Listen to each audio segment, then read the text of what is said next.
We're going to come to the time now where we will look at a passage from the Bible.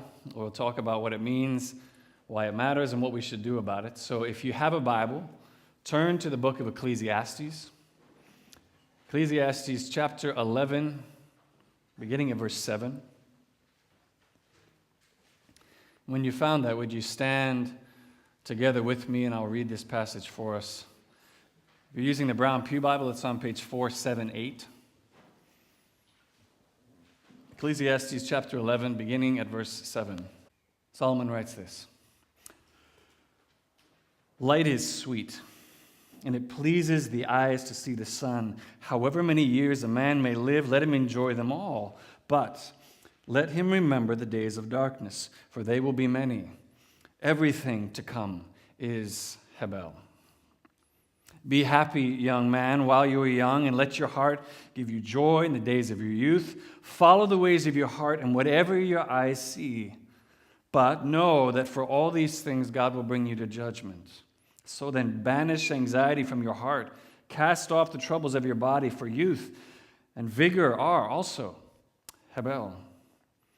Remember your Creator in the days of your youth, before the days of trouble come, and the years approach when you will say, I find no pleasure in them. Before the sun and the light and the moon and the stars grow dark and the clouds return after the rain, when the keepers of the house tremble, the strong men stoop, when grinders cease because they are few, and those looking through the windows grow dim. When the doors to the street are closed and the sound of grinding fades, when men rise up at the sound of birds, but all their songs grow faint. When men are afraid of heights and of dangers in the streets, when the almond tree blossoms, the grasshopper drags himself along and desire is no longer stirred, then man goes to his eternal home, and mourners go about the streets. Remember him before the silver cord is severed, or the golden bowl is broken, before the pitcher is shattered at the spring, or the wheel broken at the well, and dust returns to the ground it came from, and the spirit returns to God who gave it. Like a vapor, like a mist, says the teacher, everything is but a breath. Not only was the teacher wise, but he also imparted knowledge to the people. He pondered and searched out and set in order many proverbs. The teacher searched to find just the right words, and what he wrote was upright and true. The words of the wise are like goads, their collected sayings like firmly embedded nails given by one shepherd. Be warned, my son, of anything in addition to them. Of the making of many books there is no end, and much study wearies the body. And now all has been heard. Here is the conclusion of the matter. Okay, here we go. Fear God. Keep his commandments. This is the whole duty of man. For God will bring every deed into judgment, including every hidden thing, whether it is good or evil. This is God's word. You may be seated.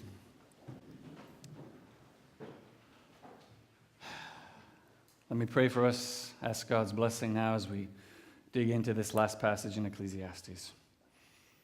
Spirit of God, we come now before you humbly as those who want to place ourselves underneath your word and not above it, to sit in judgment on it, but to be taught and instructed by it. God, I'm asking you to meet with us in unexpected ways this morning, ways that throw off our balance, ways that appropriately chasten some of our just broad, careless living. Give us a wake-up call this morning as we come to this passage. We're asking you by your Spirit to meet each one of us in the place where we are. You know where that place is. And I'm asking you to accomplish the purpose for which you've sent out this word today. And as I always ask, eternal God, now move and govern my tongue to speak your truth. Amen.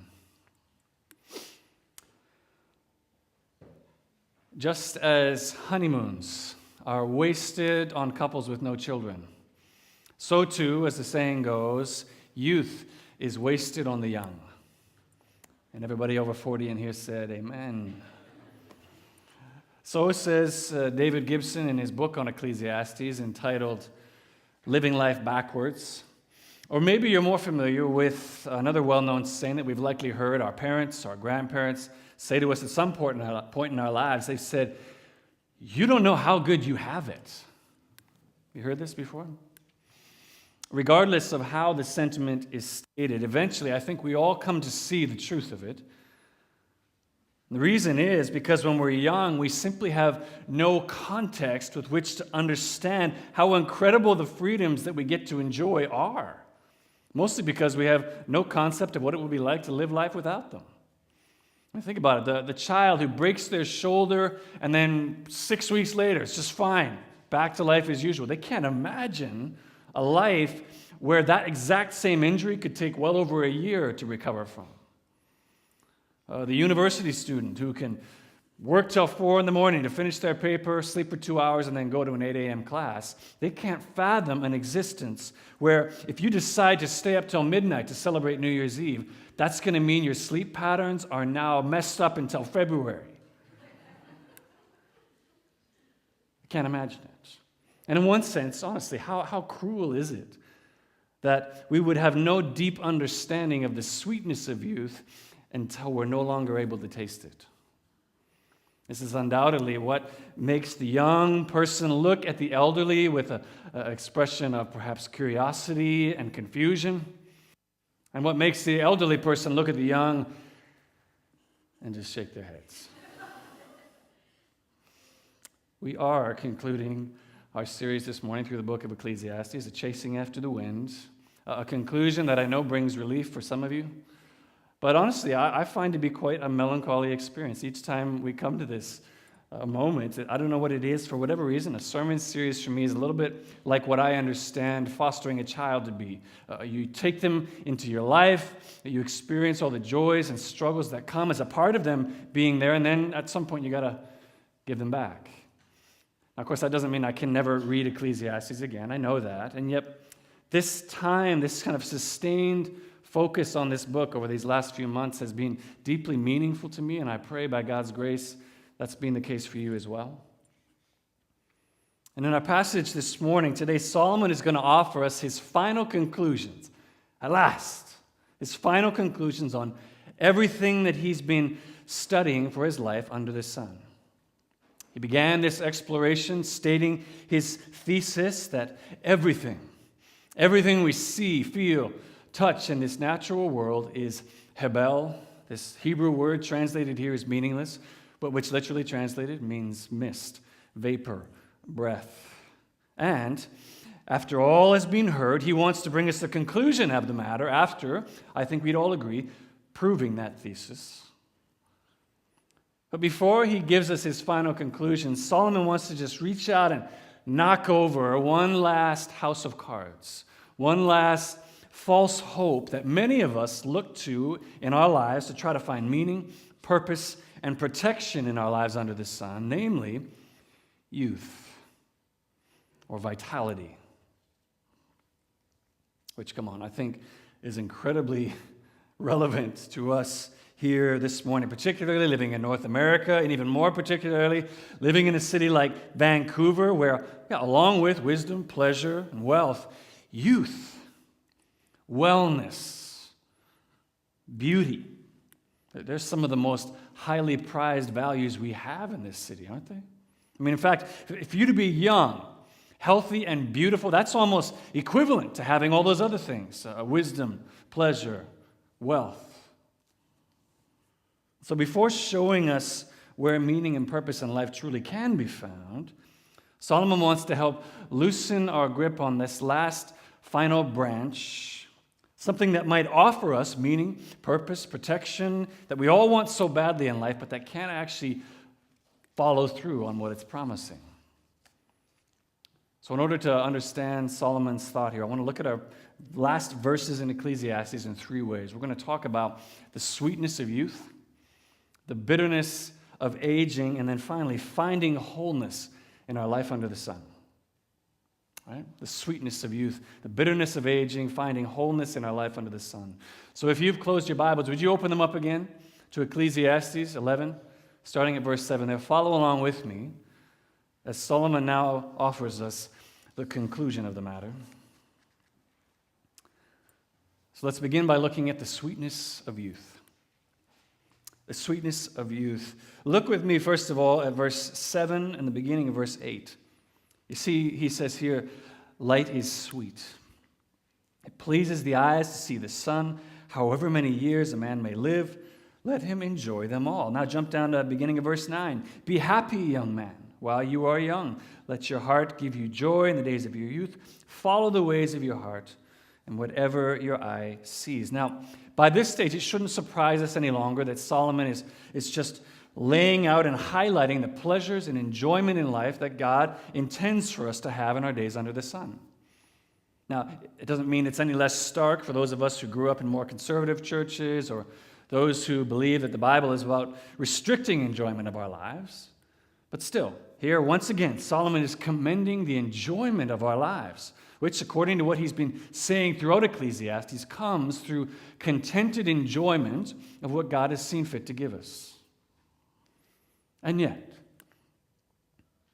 this seems weird. I mean, isn't it really ultimately redundant to tell a young person to enjoy life as they're experiencing it right now? To tell them to be happy while they're young? Really?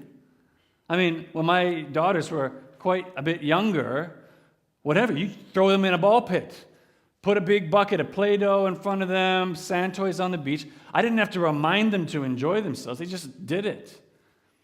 Later on, right, when we went for a family vacation years ago to Disneyland, I didn't need to have a family meeting at the gates and say, "Now, girls, I want you to try really hard to be happy." They did that on their own.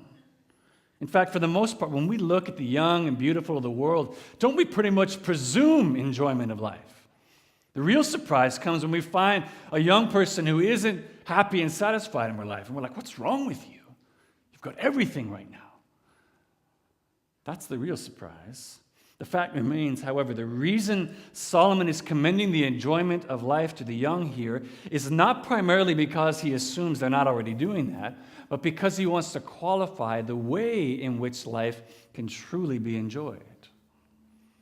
And as we've seen throughout Ecclesiastes, one of the common ways that the teacher likes to teach is by using comparison, right? He used to have the two bookends here, and so that's exactly what we see here as well. First of all, in verse 8, look there. Right after telling us in verse 7, light is sweet, it pleases the eyes to see the sun, he goes right on to say, but let him remember the days of darkness, for they will be many. Second half of verse 9 as well. After encouraging happiness in life for the young, to follow the ways of their hearts and whatever their eyes see, Solomon goes on to say, but know that for all these things, God will bring you to judgment. Which, if you're like me, at first glance, it sounds a little bit like Solomon is dangling a plugged-in toaster over the hot tub of life and saying, "Oh, just jump right in. Water is gorgeous. Enjoy." Or like somebody bringing a cake to your birthday and saying, "I made this cake for you. It's incredibly sweet and delicious, but you should know it's about 2,000 calories a slice. It's probably going to clog your arteries and expand your waistline. Happy birthday." It feels like that's what he's doing, but as Philip Ryken points out in his commentary here, first of all, in verse 8, the days of darkness Solomon talks about, they qualify what Solomon's saying about rejoicing in the light. They don't negate what he's saying. Similarly, Stephen Myers in his own commentary tells us this: the judgment spoken of there in verse 9 is not meant to kill the joy and happiness of life. The point is that our ways actually matter to God. That's what he's saying. And an awareness of God's evaluation both helps us to fear to do evil and gives us confidence in doing good things. So Solomon's comparison here shows us two things. First of all, we see that the sweetness of our youth is not diminished, it's actually enhanced when we recognize the hebelness of youth. We recognize the fact that this is not something that's going to last forever. And secondly, true enjoyment of life in our youth is not about some sort of unhindered, just gorging ourselves on anything and everything we might see and want to experience, but it comes about the enjoyment of life that comes when we live out our lives within the good boundaries that God has woven into our very existence.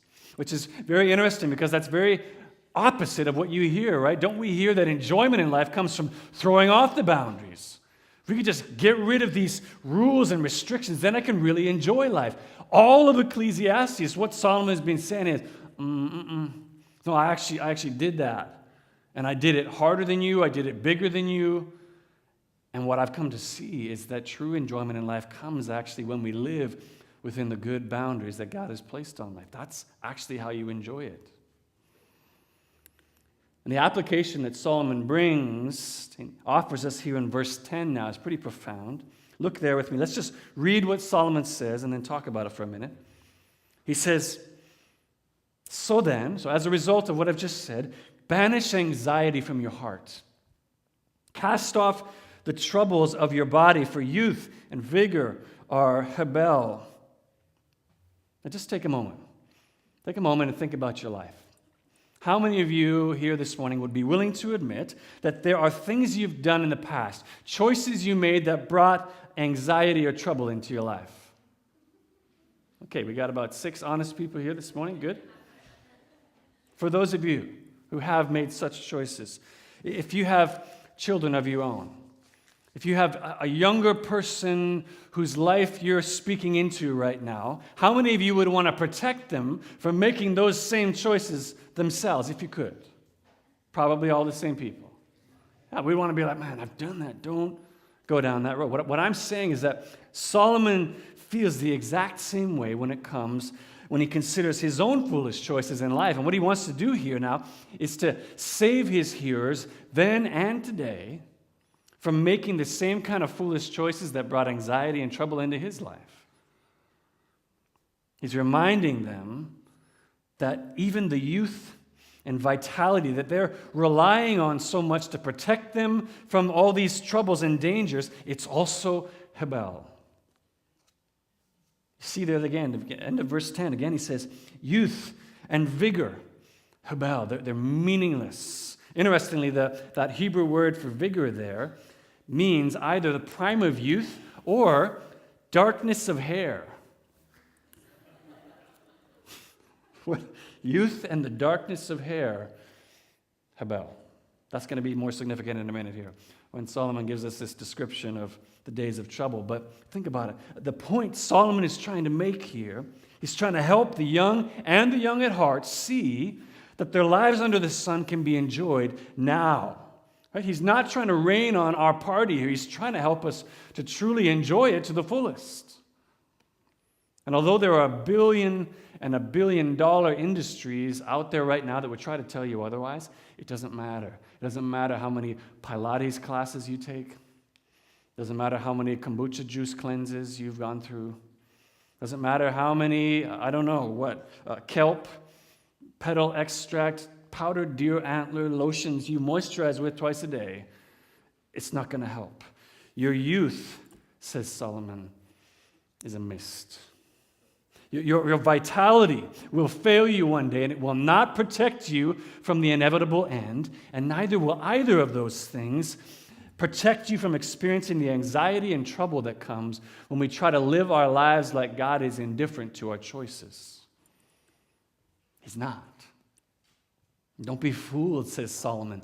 God doesn't have some kind of a cosmic Young Offenders Act where when you turn 19, you just start from zero again. It doesn't work like that. Choices you make in your youth, for good or for bad, will follow you for the rest of your life. So choose wisely, says Solomon. Choose wisely. Enjoy the sweet days of your youth, yes, but remember, they don't last forever, and one day you're going to have to give an account for those days. Remember that, says Solomon, and you will hold the true secret to enjoyment, the true secret to vitality in life that can last for as many years as God gives you.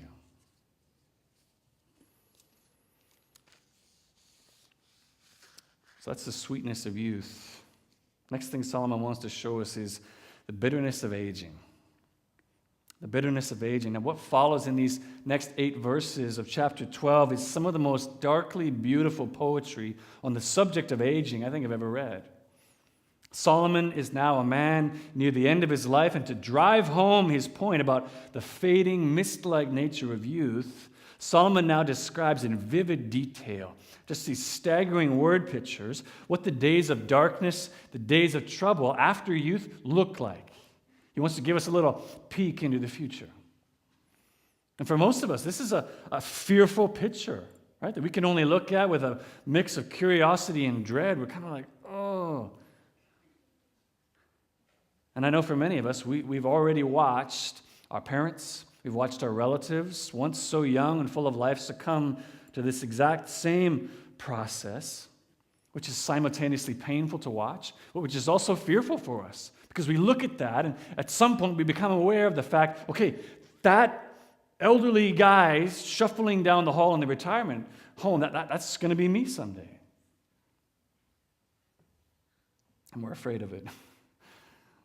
I was struck again by the fear and anxiety that comes with aging and illness just this past week as I watched the film adaptation of Lisa Genova's best-selling novel, Still Alice. If you feel like you have way too much joy in your life right now, I highly recommend watching this film just to correct the imbalance. It's dark. It's really like a devastating picture of this young professional woman, just in her 50s, develops early onset Alzheimer's disease, and you just watch this disease in months just tear away life, vitality from this otherwise young, healthy, intelligent woman. If you listen to some of the descriptions that she gives of herself in this speech that she gives at the Alzheimer's Society, she describes herself as, I'm now ridiculous, incapable, comic, far from the person I once was. You can easily hear the echoes of Solomon's description here in these verses.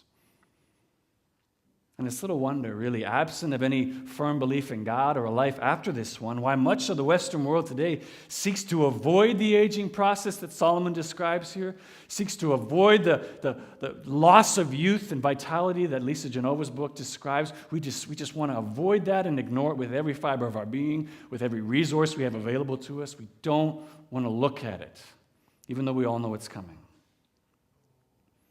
But I believe that Solomon's purpose in this description is not at all to crush us, but rather to motivate us. He wants to motivate us towards change before those days of trouble come. So all I want to do is I want to just walk through Solomon's description here of these days of trouble and see if we can discern if that's indeed Solomon's purpose in giving it. So look with me first of all at verse 1 in chapter 12 now. Solomon says this, remember your Creator in the days of your youth, before the days of trouble come and the years approach when you will say, I find no pleasure in them. So we see, first of all, Solomon is presenting this picture to someone who still is in their youth. That's who he's talking to here, someone before much of this process that he's about to describe has begun, with a clear command at the start of it all, remember your Creator. That's the point he wants to just put right at the front, right in front of your face. Remember your Creator. Now, many commentators warn here against trying to draw too many one-to-one parallels between the picture Solomon gives and everyday events in life, and I think that's right. And yet they also point out there are some descriptions here that are pretty easy to see. The end of verse 1 there, for instance. Surely describing someone who's at the end of their life and they no longer find pleasure in their days. We've all heard some of our aging grandparents or whatnot just say things like, I'm just ready to go home now. I'm ready to be done here. That's what he's talking about. Look at verse 2. He says, before the sun and the lights and the moon and the stars grow dark and the clouds return after the rain. Commentators note here this is likely a description of mental decline. As guiding lights become dim and natural processes now seem to happen out of order, clouds don't come after the rain, they become before. Verse 3, the keepers of the house is said to refer to the hands, the strong men referring to the legs. In age, these once strong, steady things begin to weaken, tremble. When the grinders cease because they are few, what do you think that's talking about?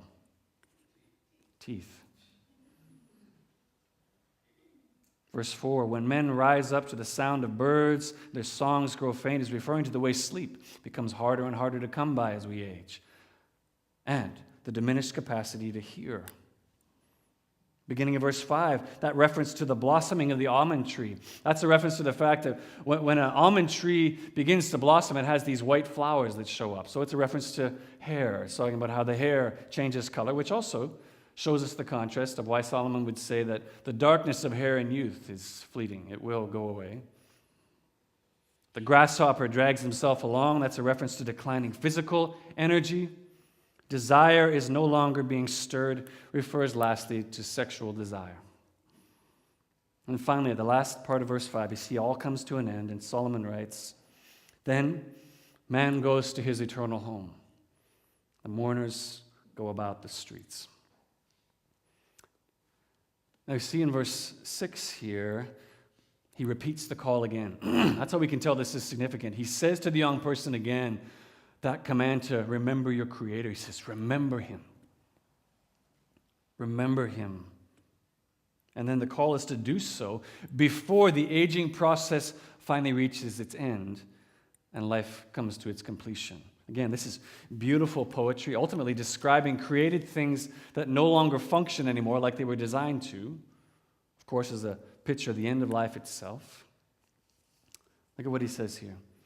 Remember Him, verse 6, before the silver cord is severed, the golden bowl is broken, before the pitcher is shattered at the spring or the wheel broken at the well, dust returns to the ground it came from, and the spirit returns to God who gave it. Isn't this the exact opposite of what we read in Genesis? God takes dust, makes the man, and breathes life into him. Now, He returns that breath to God and turns to dust. Finally, coming full circle from what he said at the beginning of Ecclesiastes, all the way back in the chapter 1, Solomon closes where he began, saying, meaningless. Meaningless, says the teacher. Everything is meaningless. What's the point of all this? I mean, yeah, sure, it's beautiful poetry, but this is also kind of depressing stuff. We don't like to look at that or consider this reality. Well, on one level, this is actually entirely fitting, as Solomon has sought to faithfully present the results of his exploration truthfully from the start. That's what he's been doing all through Ecclesiastes. And the truth is, aging and death, to some degree, they are depressing. They are sad. They are fearful things to look at. And it was just the other day, my wife came to me in the morning complaining of her back was hurting. And I was like, well, what did you do? And she's like, I don't know. I wasn't moving anything or lifting it. I just went to bed, and I woke up and my back hurt. I'm sure she was expecting a more empathetic response. I remember just smiling at her, and I just said, welcome. Welcome. Because that's what happens, right? The closer you get to 40 and onward, you can injure yourself just going to bed. It's true. In the end, I think Solomon has two purposes he wants us to see and why he wants us to know this, why he gives us this description. First of all, Solomon wants us to know without a shadow of a doubt what's coming. He wants to say, don't look away. Look at this full in the face. This is what's coming.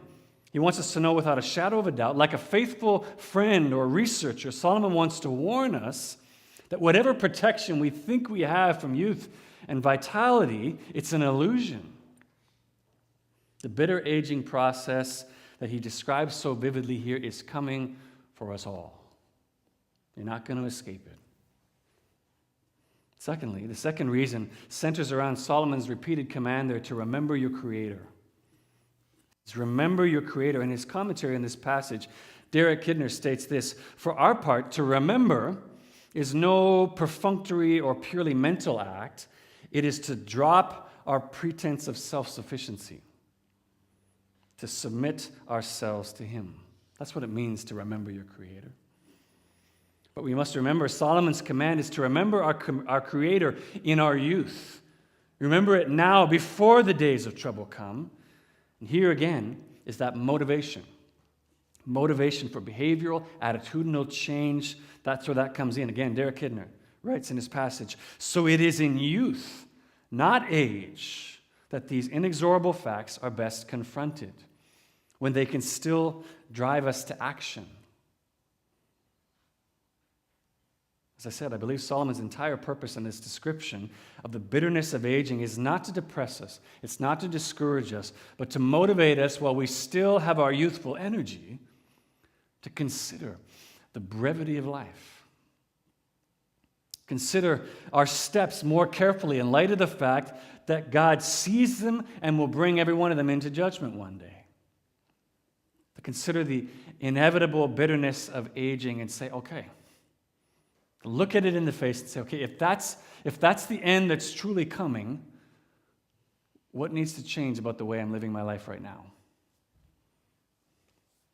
Knowing this is the future that's absolutely coming, what needs to change about the way that I'm investing my available resources today?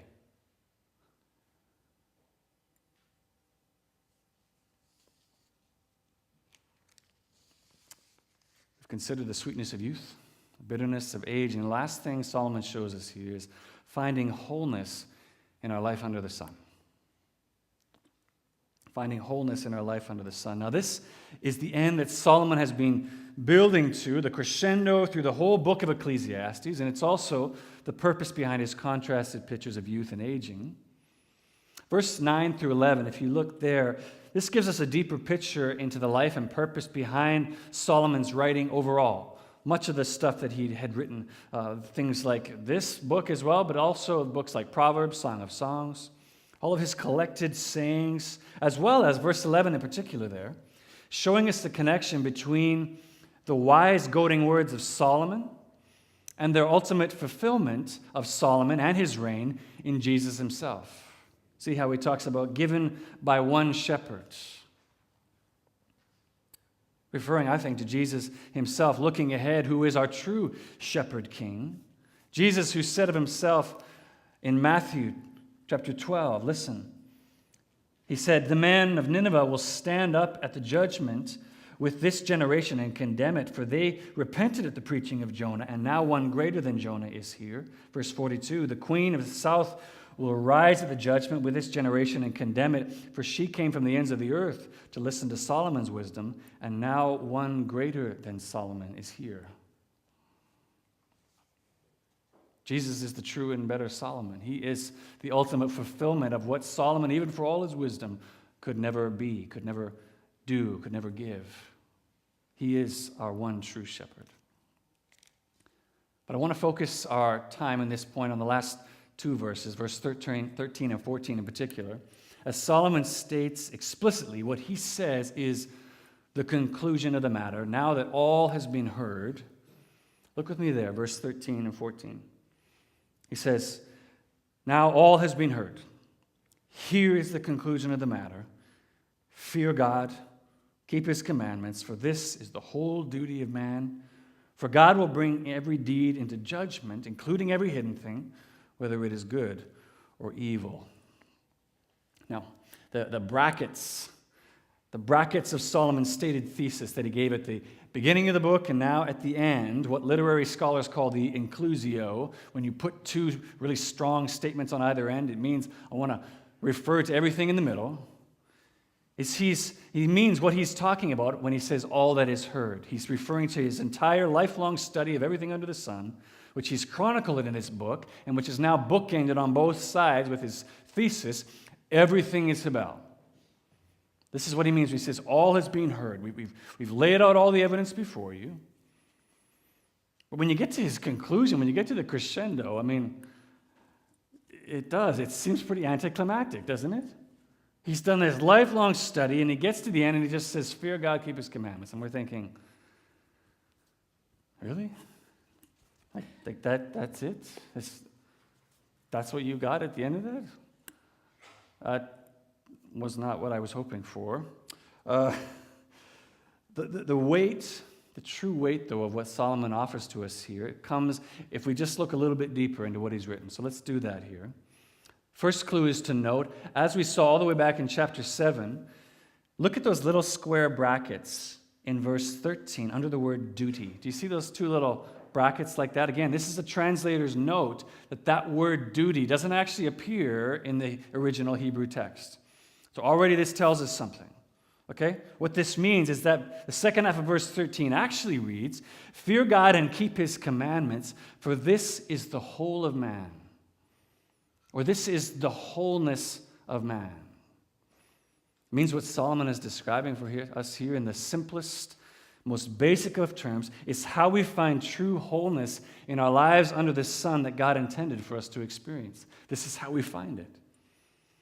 For those of us who are here for our series through Jesus' I am statements, he's showing us the difference between finding bios life and zoe life.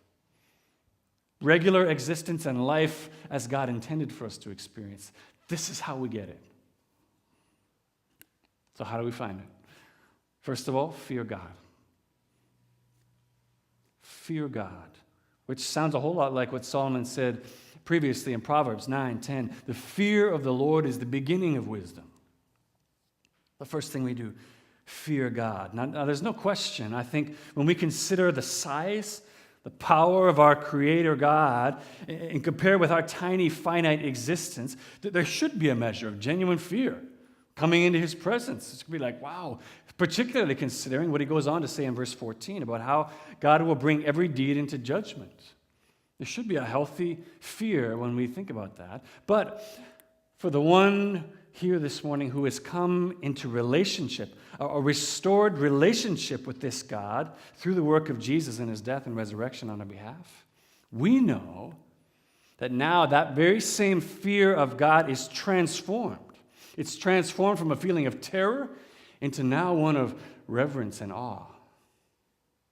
That's what it means now for the one in restored relationship with God to fear God. We stand in reverence and awe before him.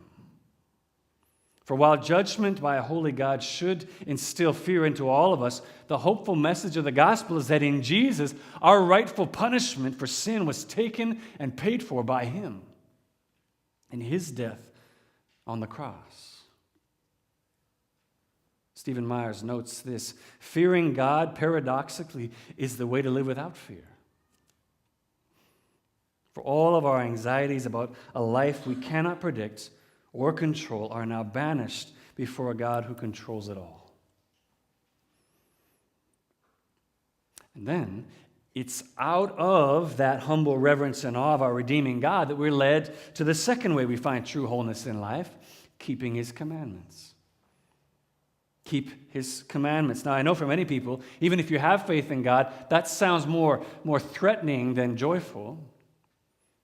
It sounds more like a threat, and it's often what leads people to think that Christianity is just about following a bunch of rules. Do what God says, and then he'll bless you. That's what a lot of people think Christianity is. What I would submit to you is that the order in which Solomon lists these two pathways to the wholeness in life is incredibly important. Because if you switch these around to say, the way we find wholeness in life, keep God's commandments and fear him, immediately I think that takes all hope. It removes all hope from the equation. Why? Well, because it begins with us and our effort instead of with God and his. Don't you see? When we begin with the reverent fear and awe of a God who has given his only Son in order to redeem us, when we start there, well, then it transforms even obedience to God's commands as well, from something that we do in order to earn his favor to something we do because we already have it. Live out all your days under the sun, remembering your Creator and what he's done to redeem you. Live your life in fearful reverence and awe of his transcendence as well as his intimate closeness. And live your life in accordance with God's perfect design for humanity, which, positively stated, is all it means to follow his commands. Live your life like God set it up to work. Live like this, says Solomon, and you will truly find at last the meaning, purpose, and value, the wholeness in life that the misty pursuits of wealth, wisdom, youth, pleasure could never give you.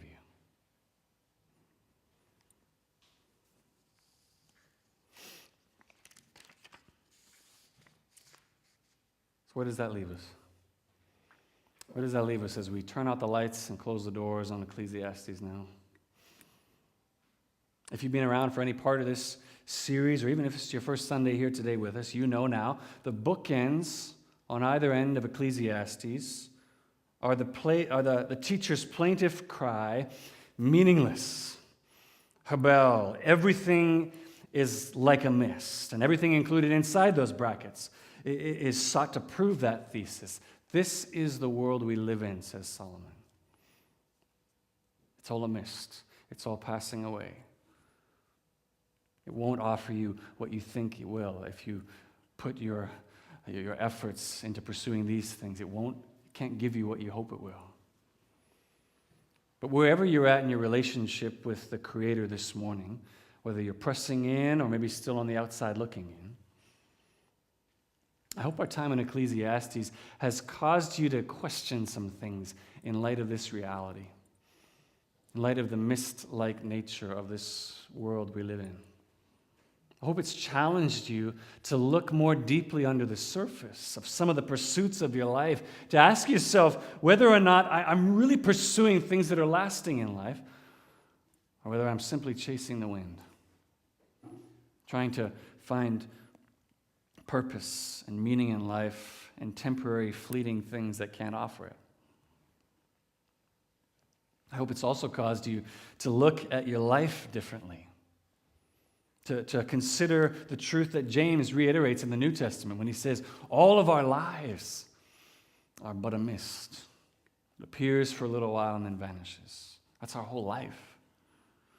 And in considering that inevitable end of our lives, Ecclesiastes has inspired you to seek to live out your days under the sun with joy and meaning and purpose that God intends for you, that He's granted for you. To live your life like you were dying.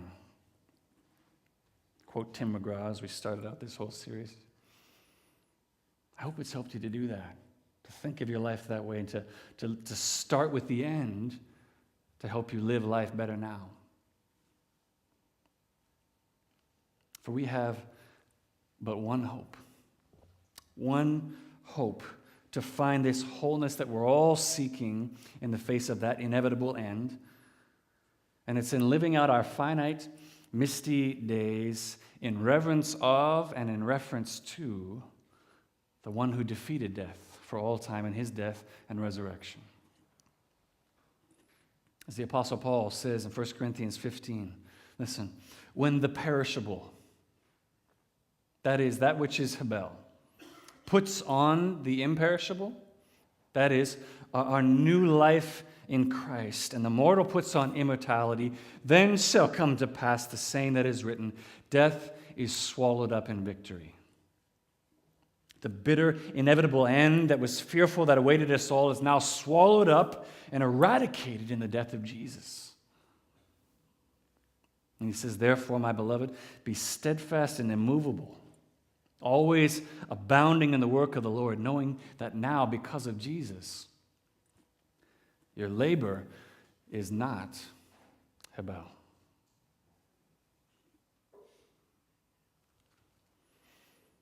Let's pray.